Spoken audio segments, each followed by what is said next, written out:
ఈరోజు కథ మాధుర్యం. రచించిన వారు ఈమని కృష్ణశర్మ గారు. ఇక కథలోకి వెళ్తే ఆమె అందాలు అతని పరవశుణ్ణి చేస్తున్నాయి. మనసులో కదం తొక్కుతున్న కోరికలు ఉవ్వెత్తున ఎగిసి పడుతున్నాయి. ఏ ఆచ్ఛాదన లేక కనువిందు చేస్తున్న ఒంపు సొంపుల సోయగాలు అతని స్వాగతిస్తుంటే తట్టుకోలేకపోయాడు. అతని పెదాలు ఆమె పెదాలను తమకంగా తాకుతూనే శరీరం తన్మయత్వంతో నిలువెల్లా కంపించింది. కట్టలు తెంచుకున్న ఆవేశం సునామీలా ఆమెను ఆక్రమించుకోసాగింది. ఈ బిగి కౌగిలిలో సుఖ తీరాలకు చేరువవుతున్న క్షణాల్లో కమ్మని కల చటుక్కున తెంపేసినట్లు వాస్తవంలోకి వచ్చి పడ్డాడు. నిద్రలో వక్షానికి అదుముకున్న దిండును కసిగా నేలకు విసిరి కొడుతూ చివాల్న లేచి కూర్చున్నాడు. టీపాయ్ మీదున్న ఫోటో ఫ్రేమ్లోంచి సమ్మోహనంగా నవ్వుతున్న కళ్యాణి వెక్కిరిస్తున్నట్లనిపించింది. యూ మెర్సిలెన్ క్రీచర్ అంటూ కోపంతో ఒక చేత్తో పిడికిలి బిగిస్తూ రెండో చేత్తో ఫోటో వెనక్కి తిప్పిపెట్టాడు. వాల్ క్లాక్ రాత్రి 2:40 చూపిస్తున్నది. బెడ్ మీద పడుకుని 2-3 గంటలు తన్నుకోగా ఎప్పటికో 1 గంటకు నిద్రపట్టింది. అంటే గట్టిగా 2 గంటలు నిద్రపోలేకపోయాడు. ఇక తెల్లారేదాకా నిద్రపట్టదు. రాత్రి జాగారం చేయాల్సిందే. ఒకరోజు 2 రోజులు కాదు, 2 నెలలుగా ఇదే దురవస్థ. వయసుతో పాటు చెలరేగే కోరికల్ని బలవంతాన అణుచుకోవడం, అశాంతితో మనసు కొట్టుకులాడడం పరిపాటైంది.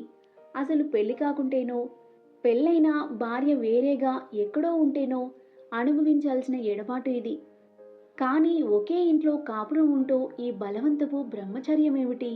రాత్రి బెడ్ మీదకు చేరి కళ్ళు మూసుకుంటే చాలు, కళ్యాణితో గడిపిన మధురాతి మధురమైన జ్ఞాపకాలు బుర్రని తొలిచేస్తూ శరీరాన్ని వేడెక్కిస్తాయి. ఆ వేడిని చల్లార్చుకునే దారి లేక మనసు అల్లాడిపోతున్నది.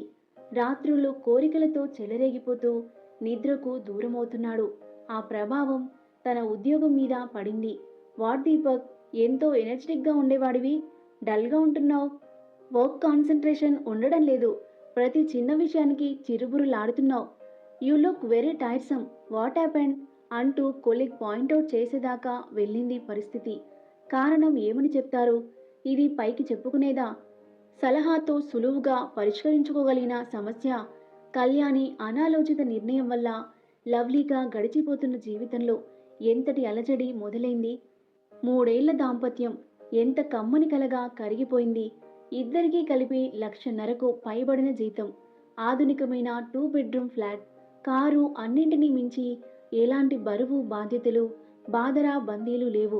ఒకరినొకరు కోరుకునే మనసు, పోటీపడే వయసు కోరికలు, ముచ్చట్లు, ముద్దులు, మురిపాలు, రోజుకో కొత్త అనుభూతితో రాగ సుధాభరితంగా సాగుతున్న ప్రశాంత జీవితంలో అల్పపీడనం తలెత్తింది.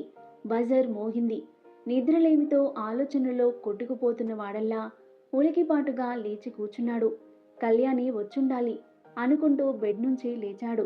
డోర్ తీస్తే కళ్యాణి. గుడ్ మార్నింగ్ డార్లింగ్ అన్నాడు ఉత్సాహం తెచ్చిపెట్టుకుంటూ. మార్నింగ్ నీరసంగా అంటూ లోపలికి అడుగుపెట్టింది. కళ్యాణి బ్రష్ వేసుకుని వచ్చేలోగా తనే పాలు కాగబెట్టి వెచ్చటి బ్రూ కాఫీ కల్పిస్తాడు. దాంతో బడలిక వదిలి వంట పనిలోకి దిగుతుంది. ఓపిక ఉంటే 1-2 కూరలు చేసి లంచ్ బాక్స్ సిద్ధం చేస్తుంది. లేకుంటే క్యాంటీన్ భోజనమే గతి. తనటు ఆఫీస్కెళ్తూనే కాలకృత్యాలు కానిచ్చి అలసటతో బెడ్ మీదకు వాలిపోతుంది. ఆఫీస్లో మధ్యాహ్నం లంచ్ చేయబోతూ ఫోన్ చేశాడు. కళ్యాణి నిద్రలేస్తుంది. ఆ కొద్దిసేపు ఇద్దరూ ఫోన్లో కబుర్లాడుతూ లంచ్ పూర్తి చేస్తారు. ఆ తర్వాత తన డ్యూటీకి, కళ్యాణి తిరిగి నిద్రలోకి. ఈవినింగ్ ఆఫీస్ అవర్స్ అయ్యాక ఇంటికెళ్ళేసరికి తన ఆఫీస్ క్యాబ్లో నైట్ డ్యూటీకెళ్ళిపోతుంది. రాత్రంతా ఇంట్లో తను ఒంటరిగా, పగలంతా ఇంట్లో కళ్యాణి ఒంటరిగా. అదే 2 నెలల క్రితం ఇలా ఉండేదా? ఇద్దరికీ ఒకే కార్పొరేట్ ఆఫీస్లో మంచి ఉద్యోగం. 6 నిద్రలేవడం, 9 లంచ్ బాక్స్లతో కారులో బయలుదేరడం. మధ్యాహ్నం 1 దాకా వర్క్లో మునిగిపోతారిద్దరు. లంచ్ అవర్లో రెస్ట్ రూమ్లో లంచ్ చేస్తూ సరదాగా కబుర్లు, మళ్ళీ వర్క్. 5:30-6 లోపు ఆఫీస్ నుండి బయటపడతారు. కాలక్షేపంగా కారులో కాసేపు షికార్లు, షాపింగు. 7:30 కల్లా ఇల్లు చేరుకోవడం. డిన్నర్ చేసి 9 కల్లా బెడ్రూమ్లోకి అడుగు పెట్టడం. రతి మన్మధుల్లా వయసు కోరికల్ని పండించే వెచ్చని కౌగిళ్లను పంచుకుంటూ అలసి సొలసి ఆనంద పరవశంతో ఈ లోకాన్ని మైమరిచి నిద్రపోవడం.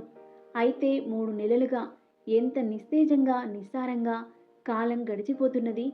మిల్క్ కుక్కర్ విజిల్ స్టాప్ చేసి పాలలో బ్రూ కాఫీ పొడి వేసి పొగలు కక్కుతున్న కాఫీ తీసుకెళ్లి కళ్యాణికి అందించాడు.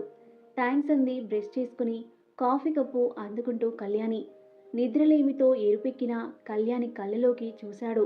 ఒకప్పటి కాంతి అందం కళ్ళల్లో లోపిస్తున్నట్లనిపించింది. కంటి చుట్టూ నల్లటి చారలు మొదలైనట్లు కనిపిస్తుంది.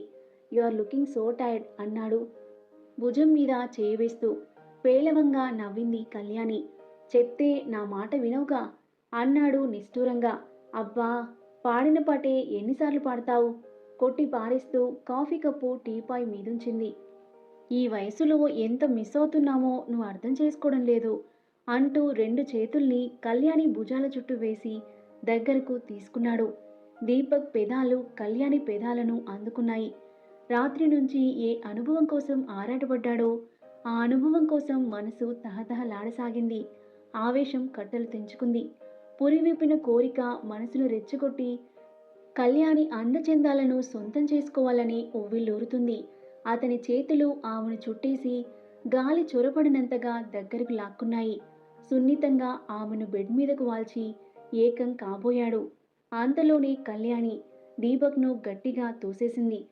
Please Deepak, I'm not in mood. కళ్ళు మూసుకుపోతున్నాయి. ఓపిక చేసుకుని నీకు లంచ్ చేయాలి. రేపు సాటర్డే కదా, లెటస్ ఎంజాయ్ అంది నిస్సత్తువగా. అంతే, దీపక్ జావగారిపోయాడు. పొంగుతున్న పాల మీద నీళ్లు చిలకరించినట్లు ఆ మాటలకు అతని నరాల పొంగు చప్పున చల్లారిపోయింది. ఒక్కసారిగా నిరాశ నిస్పృహతో కుంగిపోయాడు. ఇట్స్ ఆల్ రైట్ అంటూ పట్టు సడలించి బెడ్ మీద నుంచి దిగి బయటకొచ్చాడు. తను కాఫీ కలిపి తెచ్చుకొని దినపత్రిక చేతిలోకి తీసుకున్నాడు. చదువుతున్న వార్తలు బుర్రలోకి ఎక్కడం లేదు. కళ్యాణి నిరాసక్తత దీపక్ మనసును బాధతో మెలితిప్పసాగింది. నా జాబ్ రిజైన్ చేశాను. కళ్యాణి మాటలకు ఉలిక్కిపడ్డాడు దీపక్. Are you sure? ప్రశ్నించాడు నమ్మలేనట్టు. తెలివి తక్కువ ప్రశ్న అన్నట్లుగా చిరునవ్వు నవ్వింది కళ్యాణి. ఇంతకన్నా మంచి అవకాశం. శాలరీ మరో 50,000 ఎక్కువిస్తామన్నారు. అదేం చిన్న మొత్తం కాదుగా. షిఫ్ట్ అవుదామనుకున్నాను కాన్ఫిడెంట్గా చెప్పింది. నాతో చెప్పకుండానే డెసిషన్ తీసుకున్నావన్నమాట అన్నాడు దీపక్.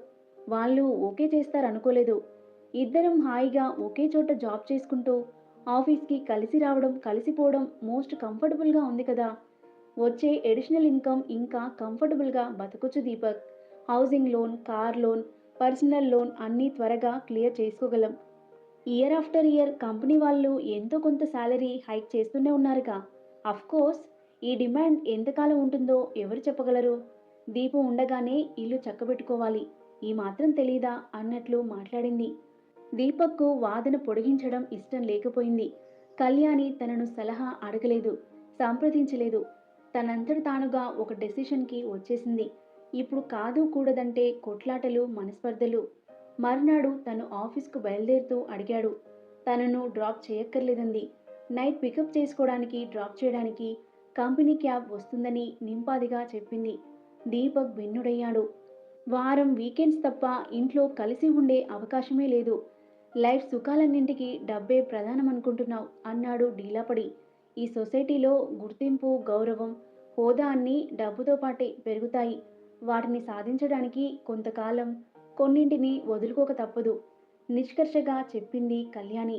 దీపక్ కోపాన్ని దిగమింగుకుంటూ ఆఫీస్కు వెళ్ళిపోయాడు. ఆఫీస్కు బయలుదేరే సమయానికి కళ్యాణి ఒళ్ళు మరిచి నిద్రపోతుంది. ఆటోమేటిక్ డోర్ లాక్ చేసి బయటపడ్డాడు. హాయ్ దీపక్. ఆఫీస్లోకి అడుగు పెడుతూనే కొలీగ్ బిందు విష్ చేసింది. హాయ్ బిందు రెస్పాండ్ అవుతూ కంప్యూటర్ డెస్క్ ముందు కూర్చున్నాడు. ఆ రోజు చేయాల్సిన అసైన్మెంట్ గురించి డిస్కస్ చేసి ఎవరి పనిలో వాళ్ళు మునిగిపోయారు. బిందు అందమైనదే కాదు, చొరవగల అమ్మాయి. భర్త బెంగళూరులో ఒక ఐటీ కంపెనీలో చేస్తున్నాడు. ఒక వారం తనెళ్తే ఒక వారం అతనొస్తాడు. వయసులో చెరో చోట ఉద్యోగాలు. పూర్ ఫెలోస్ అని జాలిపడేవాడు. కానీ ఇప్పుడు తన పరిస్థితికి తానే బాధపడాల్సి వస్తుంది. దీపక్, ఈరోజు లంచ్ బాక్స్ తెచ్చినట్లు లేదు. కలిసి చేద్దాం. చికెన్ బిర్యానీ చేసి తెచ్చాను. డెలిషియస్గా చేస్తానని నాకు మంచి పేరుంది. నవ్వుతూ ఆహ్వానించింది బిందు. ఎలా కాదనగలడు? మంచి రుచిగా ఉండడంతో ఆబగా తినేశాడు దీపక్. అబ్బా! తరచూ క్యాంటీన్ భోజనం తినడం కష్టం. తిండంటేనే విరక్తి పుడుతుంది అన్నాడు దీపక్ బిర్యానీ రుచికి కాంప్లిమెంట్ ఇస్తూ. ఇద్దరూ ఒకే ఊరిలో ఒకే ఆఫీస్లో ఉద్యోగం చేయడం గొప్ప అడ్వాంటేజ్. మంచి ఆఫర్ వస్తే కళ్యాణే కాదు, ఎవరైనా ఎలా వదులుకోగలరు? దేనికైనా పాజిటివ్గా రెస్పాండ్ అవ్వడం బిందు ప్రత్యేకత. కళ్యాణి స్థానంలో నువ్వుంటే ఏం చేస్తావు? దీపక్ ప్రశ్న. అందరూ ఒకేలా ఎలా ఆలోచిస్తారు? ఎవరి అభిప్రాయాలు వారివి. అవసరాలను బట్టి నిర్ణయాలుంటాయి. సమాధానం దాటవేసే ప్రయత్నం చేసింది బిందు. పైకి చెప్పడం లేదు గాని నీ మనసులో ఏముందో గ్రహించగలను బిందు. కళ్యాణిని ఎలా కన్విన్స్ చేయాలో నాకు తోచడం లేదు. Really it is help for me. We missed a lot అని వాపోయాడు. అతని స్ట్రగుల్ని అర్థం చేసుకోగల సునిశ్చితత్వం బిందు సొంతం. ఇట్టే అతని మనస్సును స్కాన్ చేసేసింది. కళ్యాణి నీకు బెస్ట్ ఫ్రెండ్ కదా, why don't you try to realize her అని ప్రాధేయపూర్వకంగా అన్నాడు దీపక్. అర్థవంతంగా నవ్వింది బిందు. దీపక్, రేపటి నుంచి మనం లంచ్ కలిసే చేద్దాం అంటూ ఆహ్వానించింది బిందు. రోజు లంచ్ అవర్లో రుచికరమైన భోజనంతో పాటు సరదా సరదా కబుర్లు. అది అంతటితో ఆగలేదు. సాయంత్రం ఆఫీస్ టైం అవుతూనే కలిసి బయటపడడం, ఏ కాఫీ క్లబ్కో రెస్టారెంట్కో వెళ్ళి కాసేపు కాలక్షేపం చేయడం. ఒక్కో రోజు ఏ మల్టీప్లెక్స్లోనూ సినిమా చూశాక బిందు ఇంట్లోనే డిన్నర్. దీపక్ బిందు కలిసి తిరగడం, కళ్యాణితో బాగా స్నేహం ఉన్న ఒకరిద్దరి కంట్లో పడటం, వాళ్ళు కళ్యాణి చెవిలో ఊదటం జరిగిపోయింది. కళ్యాణికి నమ్మశక్యంగా లేదు. భర్త మీద గొప్ప నమ్మకం ఆమెకు. నిప్పులేనిదే పొగరాదుగా అనుకుంది. ఒకరోజు రాత్రి 9:30కు ఇంట్లో ల్యాండ్లైన్కు ఫోన్ చేసింది. No response. సెల్కు ఫోన్ చేసింది. ఎక్కడున్నావ్ అడిగింది. ఇంట్లోనే చెప్పాడు. అతని మాటలతో పాటు లౌడ్ మ్యూజిక్ వినిపిస్తుంది. టీవీ అనిపించడం లేదు. ఏం చేస్తున్నావు అని కళ్యాణి అడిగింది. నిద్రపట్టక టీవీతో సంసారం చేస్తున్నాను.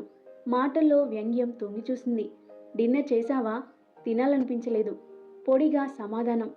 ఆరోగ్యం బాగోలేదా? ఆరోగ్యం అనేది ఒక్క శరీరానికి సంబంధించిందే కాదు, మెంటల్ కండిషన్ బాగుండడం కూడా ముఖ్యం. సమాధానంలోని వెటకారాన్ని కళ్యాణి గ్రహించకపోలేదు. సంభాషణ పొడిగించడం ఇష్టం లేకపోయింది. త్వరగా భోంచేసి పడుకోండి, గుడ్ నైట్ అంటూ ఫోన్ ఆపేసింది. దీపక్ ఇంట్లో లేకుండానే ఉన్నట్లుగా చెప్తున్నాడనిపించింది. కన్ఫర్మ్ చేసుకోవడానికని పక్క ఫ్లాట్ వాళ్ళకి ఫోన్ చేసింది. సౌజన్య ఫోన్ ఎత్తింది. అంకుల్ ఫోన్ రిసీవ్ చేసుకోవడం లేదు. ఇంట్లో ఉన్నారో లేదో ఒకసారి చూడమ్మా అంటూ పురమాయించింది. జస్ట్ మినిట్ ఆంటీ అంటూ కాల్ హోల్డ్ చేసి ఫ్లాట్ బయటకు వెళ్ళి 2 నిమిషాల్లో వచ్చింది. డోర్ లాక్ ఆంటీ అంటూ చెప్పేసరికి కళ్యాణి అప్సెట్ అయింది. ఈ అబద్ధాలు చెప్పడం వెనుక ఏదో గూడుపుటాని జరుగుతుందనిపించింది. ఆలస్యం చేయకుండా నిజ నిజాలు తెలుసుకోవాలనుకుంది. దీపక్తో పాటు అదే ఆఫీస్లో పనిచేస్తున్న సత్యని అడిగి అసలు వాస్తవం రాబట్టాలనుకుంది. సత్య, దీపక్ మీద నా నమ్మకం సడలుతుంది. వాళ్ళిద్దరి స్నేహం గురించి నన్ను హెచ్చరిస్తున్నారు. నువ్వు నిజం చెప్తావన్న ఆశతో అడుగుతున్నాను. కళ్యాణి మనోవేదన అర్థం చేసుకుంది సత్య. స్నేహితురాలి మంచి కోరే మనిషి గనుక నిర్మోహమాటంగానే రియాక్ట్ అయింది. ఎలాంటి రుజువు లేకుండా నిందలు మోపలేని కళ్యాణి ఒక్కోసారి మంచి మనుషులతో కూడా వయసు చెడ్డ పనులు చేయించొచ్చు. ఏ కారణంతో నువ్వు ఆఫీస్ చేంజ్ అయ్యావో కానీ ఆ తర్వాత పరిణామాలివి. నీకు దీపక్కు పెరుగుతున్న దూరమే బిందుకు అతన్ని దగ్గర చేస్తుందేమో. వాళ్ళని తప్పుబట్టే ముందు నిన్ను నువ్వు అనలైజ్ చేసుకో. ఆ మాటలు కళ్యాణి మనసులో ఈటెల్లా గుచ్చుకున్నాయి. సంపాదన మీద యావతో జీవితంలో సుఖ సంతోషాలకి దూరం కాకూడదు. ఏదో సందర్భంలో తండ్రి తల్లితో అంటున్న మాటలు హఠాత్తుగా జ్ఞప్తికొచ్చాయి.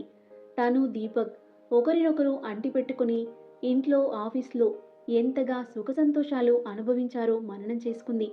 సంపాదన ముఖ్యమనుకుని తన జాబ్కి రిజైన్ చేసి మరో కంపెనీలో చేరింది. ఒకరికి పగలు డ్యూటీ, మరొకరికి నైట్ డ్యూటీ. 5-6 ఏళ్ల తర్వాత పిల్లల్ని కనాలనుకోవడం కూడా దీపక్కు ఇష్టం లేని ఆలోచన. అంతూ పొంతూ లేని కోరికలతో అత్యాశలకు పోకూడదంటాడు. ఆఫీస్తో పాటు పనివేళలు మారడంతో చిక్కులు మొదలయ్యాయి. నిత్యం సరదాగా సంతోషంగా గడపాల్సిన సంసారాలను వారంలో 1-2 రోజులకు పరిమితం చేసుకోవలసి రావడం ఎంతటి దౌర్భాగ్యం. భర్తగా దీపక్కు తన నుంచి దక్కకుండా పోతున్న సుఖ సంతోషాలను ఎవరి నుంచో పొందాలన్న తాపత్రయంలో తప్పుదారి పడుతున్నాడా? అదే నిజమైతే తనందుకు బాధ్యురాలు కాకుండా పోతుందా? ఇప్పటికైనా తెలివి తెచ్చుకోకుంటే పరిస్థితులు చేయి దాటిపోవచ్చన్న భయంతో కళ్యాణి వణికిపోసాగింది. డియర్, కొత్త జాబ్‌కి రిజైన్ చేశాను. మళ్ళీ మన కంపెనీ వాళ్ళు రీపోస్టింగ్ ఇచ్చారు. రేపటి నుంచి మళ్ళీ ఇద్దరం వెనకటిలా కలిసే వెళ్తాం, వస్తాం అంటూ దీపక్‌ని వెచ్చని కౌగిల్లోకి లాక్కుంటూ అతని పెదాలకు తన పెదాలను అందించింది కళ్యాణి. థాంక్స్ ఎలాట్ బిందు. ఒక చిన్న ప్లాన్‌తో గొప్ప మేలు చేశావు అని అన్నాడు దీపక్ బిందుని బెంగుళూరు ట్రైనెక్కిస్తూ. నీ వల్ల నాకు మేలు జరిగింది. ఇక్కడ మంచి ఉద్యోగం వదులుకోలేక, అక్కడ నా భర్తకు దగ్గర కాలేక ఊగిసలాడుతున్న నేను ఒక మంచి నిర్ణయం తీసుకోగలిగాను. ఇకపై ఇద్దరం కలిసిమెలిసి ఉంటూ నిత్యం పొందే ఆనందం ముందు సాలరీ వేరియేషన్ ఏమంత లెక్కలోది కాదు అంటూ దీపక్ చెయ్యి పట్టుకుని ఊపుతూ నిష్కల్మషంగా నవ్వింది బిందు. డబ్బు సంపాదించాలనే యావలో పడి భార్యను గాని భర్తను గాని అస్సలు నిర్లక్ష్యం చేయకూడదు. ఏ వయసులో ముచ్చట ఆ వయసులో తీర్చుకోవాలి. సుఖ సంతోషాలను ఎప్పటికీ దూరం చేసుకోకూడదు. కథ నచ్చితే లైక్ చేయండి. మరిన్ని ఇలాంటి ఇంట్రెస్టింగ్ స్టోరీస్ కోసం మన ఛానల్ని సబ్స్క్రైబ్ చేయండి. Thank you for watching.